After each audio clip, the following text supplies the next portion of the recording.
जय हिंद दोस्तों, genius study में आपका स्वागत है। आज हम लोग बात करेंगे एक महान क्रांतिकारी चंद्रशेखर आज़ाद के जीवन पर, जो कहा करते थे, दुश्मन की गोलियों का हम सामना करेंगे, हम आज़ाद हैं और आज़ाद ही रहेंगे।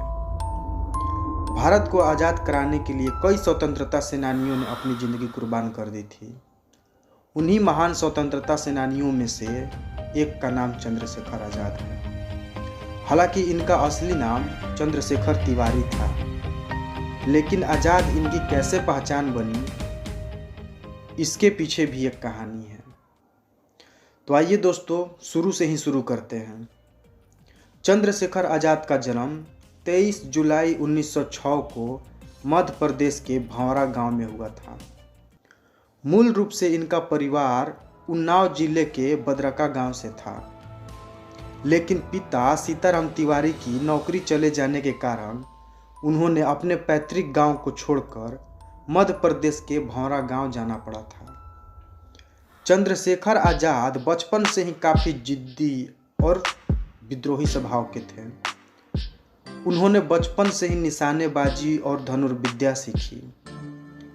लगातार मौका मिलते ही वो इसकी अभ्यास करने लगे, जिसके बाद यह धीरे धीरे उनका शौक बन गया। पढ़ाई से ज़्यादातर चंद्रशेखर आज़ाद का मन खेलकूद और अन्य गतिविधियों में लगता था।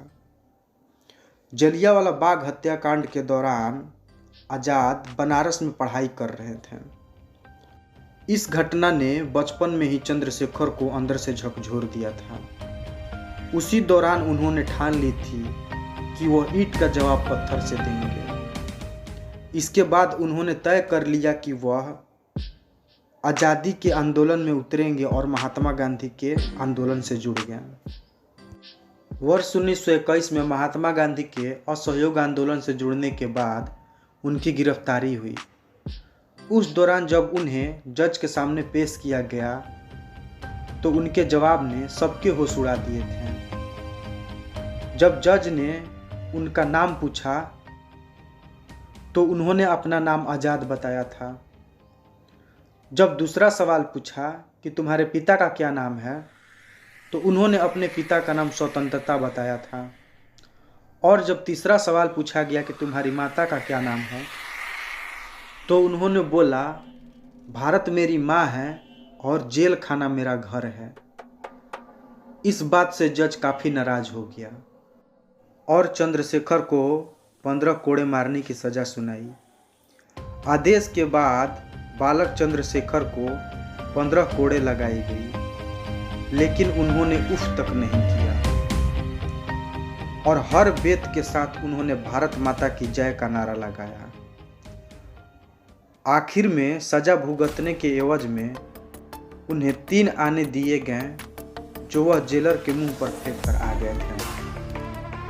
इस घटना के बाद से ही चंद्रशेखर तिवारी को दुनिया चंद्रशेखर आज़ाद के नाम से जानने लगी। आज भी कोई यह नाम लेता है तो मुझ परताव देने वाले एक पुरुष की छवि आंखों के सामने आ जाती है। जलियांवाला बाग हत्याकांड के बाद चंद्रशेखर को समझ आ चुका था कि अंग्रेजी हुकूमत से आज़ादी बातों से नहीं बल्कि बंदूक से मिलेगी।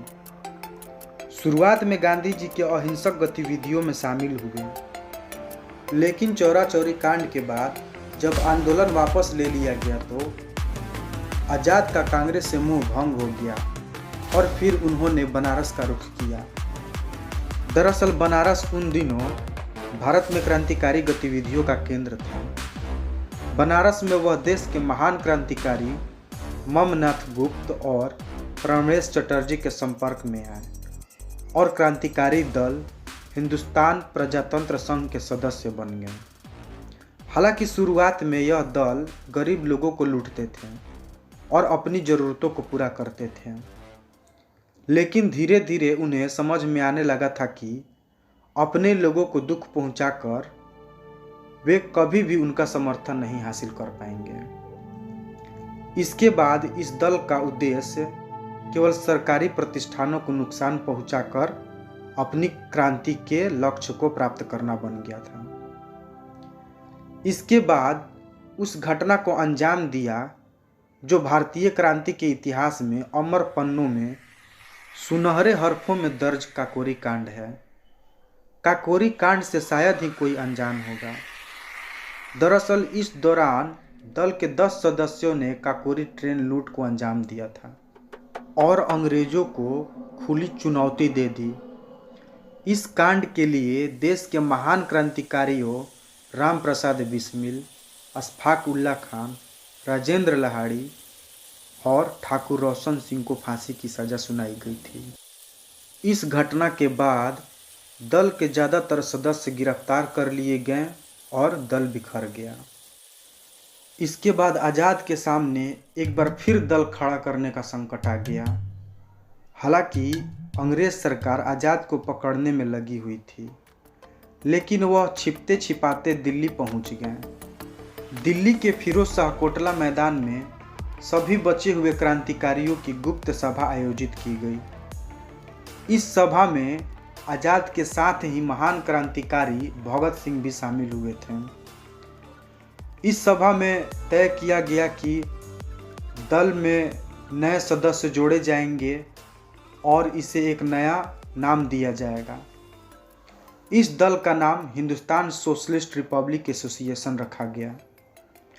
आज़ाद को इस दल का कमांडर इन चीफ बनाया गया। इस दल ने गठन के बाद कई ऐसी गतिविधियां की जिससे अंग्रेजी हुकूमत इनके पीछे पड़ गई।